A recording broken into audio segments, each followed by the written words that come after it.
اس وقت ہمارے ساتھ ارشد محمود عباسی ہیں جو نابینا ہیں، لیکن انہوں نے اپنے اس محرومی کو اپنی کامیابی بنایا اور آج جو سول سروسز آف پاکستان ہیں اس میں پورے پاکستان میں انہوں نے 11ویں پوزیشن حاصل کی۔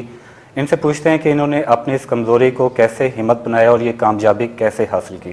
جی ارشد۔ جی بالکل، اس میں تو کوئی شک نہیں کہ اس میں کچھ مشکلات تھیں، اور جتنی زیادہ مشکل تھی اتنی زیادہ میں نے محنت کی، اور پھر اس کا ریوارڈ آپ کے سامنے ہے کہ جو سی ایس ایس میں میری 11 پوزیشن ہے، اور فورن سروس کے لیے میری اوپن میرٹ کی سیٹ، کیونکہ اس میں میرا پہلا نمبر بن رہا فورن سروسز کے لیے۔ تو یہی ہے کہ مطلب ایک جو شروع سے ایک ڈس ایڈوانٹیج تھا، تو لیکن اس کو میں نے کبھی بھی جو ہے آبسٹیکل نہیں بننے دیا۔ تو یہ مشکلات کس نوعیت کی تھی؟ پاکستان میں نابینا افراد کے لیے جو سلیبس ہے وہ بھی دستیاب نہیں ہے، اس کے علاوہ جو ہے باقی جو بکس ہیں جو آپ کو چاہیے تھی وہ بھی آسانی سے نہیں ہے، تو ان مشکلات پہ آپ نے قابو کس طرح پایا؟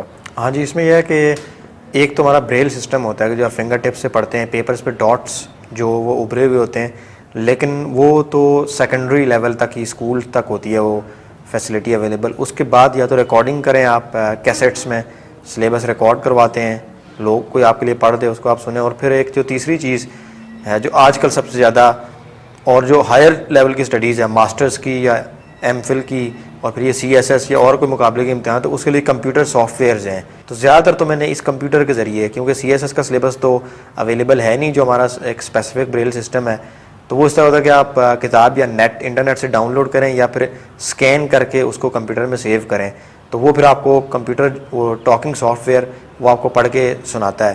پاکستان میں گزشتہ کچھ عرصے سے دہشت گردی کے واقعات، معاشی بحران اور اس کی وجہ سے بے روزگاری کی وجہ سے نوجوانوں میں مایوسی جو ہے وہ دیکھی جا رہی ہے، اور خودکشی کے واقعات اسکول لیول کے اوپر بھی وہ دیکھنے میں آئے۔ آپ کیا سمجھتے ہیں کہ پاکستان میں جو اسٹوڈنٹس ہیں، جو نوجوان ہیں، ان کے لیے چانس ہے آگے بڑھنے کا؟ ہاں جی بالکل، وہ ایک برٹن رسل کی ایک بڑی اچھی بات ہے کہ extreme hope is born amid extreme misery, کے سب سے زیادہ امید بھی وہیں پیدا ہوتی ہے جہاں سب سے زیادہ مایوسی ہوتی ہے۔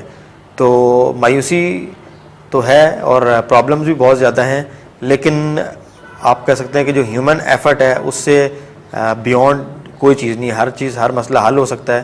تو میرا خیال ہے کہ اس کو کم از کم مائنڈ سیٹ پازیٹیو ہونا چاہیے، ایک مایوسی کی کیفیت سے نکلنا چاہیے۔ آپ اسٹوڈنٹ تو ہیں، ساتھ آپ پڑھاتے بھی ہیں، تو یہ دونوں کام ایک ساتھ کرنا، ساتھ آپ کے ایگزامس تھے، ساتھ آپ کا یہاں پہ آپ کے لیکچرز بھی ہوتے تھے، تو کس طرح اس کو ایڈجسٹ کیا، کس طرح اس کو مینیج کیا آپ نے؟ ہاں، یہ بڑا انٹرسٹنگ کوشچن ہے کہ کافی ساری چیزیں ساتھ ساتھ چل رہی تھیں۔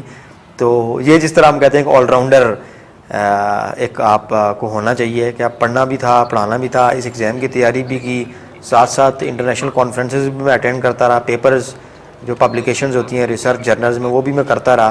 لیکن اس میں خاص بات یہ تھی کہ ساری چیز جتنا بھی تھا اس کا محور وہ ایجوکیشن نالج کے گرد ہی گھوم رہا تھا۔ تو اس وجہ سے یہ نہیں ہوا کہ مطلب مجھے اس میں کوئی زیادہ مشکل ہوئی۔ اب بات کرتے ہیں آپ کے گھر والوں کی، خاندان کی، پیرنٹس کی۔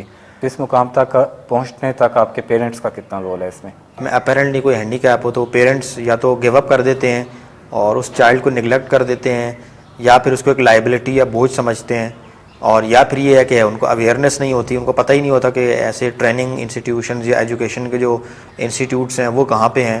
تو یہ ساری چیزیں مل کے پھر ایک بڑی گلومی پکچر دیتی ہیں، اور اسی وجہ سے سوسائٹی میں بھی ایک اسٹیریو ٹائپ امیج بن جاتا ہے۔ تو میرے پیرنٹس تو اللہ کا شکر ہے کہ اس معاملے میں مطلب دیور اویئر، دیور انلائٹنڈ، اور انہوں نے مجھے سپورٹ بھی کیا، اور لیکن خوشی اس بات کی ہے کہ پھر میں نے ڈیلیور بھی کیا۔ اب یہی ایک مطلب میری ایک خواہش بھی ہے کہ جو لوگ اس طرح سوچتے ہیں یا سمجھتے ہیں تو وہ کم از کم اپنی تھنکنگ کو چینج کریں۔ ٹھیک، پڑھائی لکھائی، ایگزامس، امتحانات، آپ کی کامیابی، اس کے علاوہ پڑھنے لکھنے کے علاوہ آپ کے کیا مشاغل ہیں؟ ایک تو ظاہر ہے میرا ریڈنگ تو ہے ہی ہے، تو اس کے علاوہ میوزک کا بھی شوق ہے، پھر کرکٹ کا ہے، کومنٹری کا، کیونکہ میرا کرکٹ میں کافی زیادہ انٹرسٹ ہے، اوکیجنلی فٹ بال میں بھی ہے، تو پھر فرینڈس کے ساتھ، دوستوں کے ساتھ آنا جانا، اٹھنا بیٹھنا، یہ ایک میری ایز ہابی میں اس کو کاؤنٹ کرتا ہوں۔ سوشل میڈیا پہ کافی زیادہ ایک ہے، وہ بھی میں کافی زیادہ اس سے آئی کیپ ان ٹچ۔